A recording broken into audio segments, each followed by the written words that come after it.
الحقيقه عايزه ادي كده يعني بس سelection لنافي جروث. ثانك يو سو ماتش لاختيار دكتور خالد معانا في الموضوع.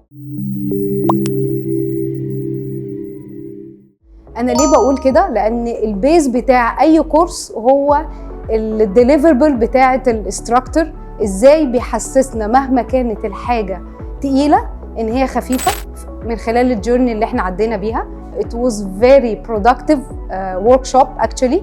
انا بعتبره من الحاجات اللي ناجحه جدا بالنسبه لي، ان انا قدرت اعمل كونكتنج للدوتس كلها مع بعض عشان اطلع باوبجكتيف اللي هو ايه هو اصلا مفهوم الاستراتيجيك مانجمنت. ثانك يو اجين للشركه والدكتور خالد ان هو بسط لنا ال5 ايام اللي خدناهم في الورك شوب ده، وعرفنا نطلع ببوينتس معلقه معانا. انا بالنسبه لي احلى من البراكتسنج هي ازاي ان انا يبقى في سامبل لكل مرحله. الحاجه المعلقه معايا هي الديسيجن ميكنج، وازاي ان احنا كنا بنستخدم الايديومز في ان احنا نترجم الديفينيشن بتاعتها.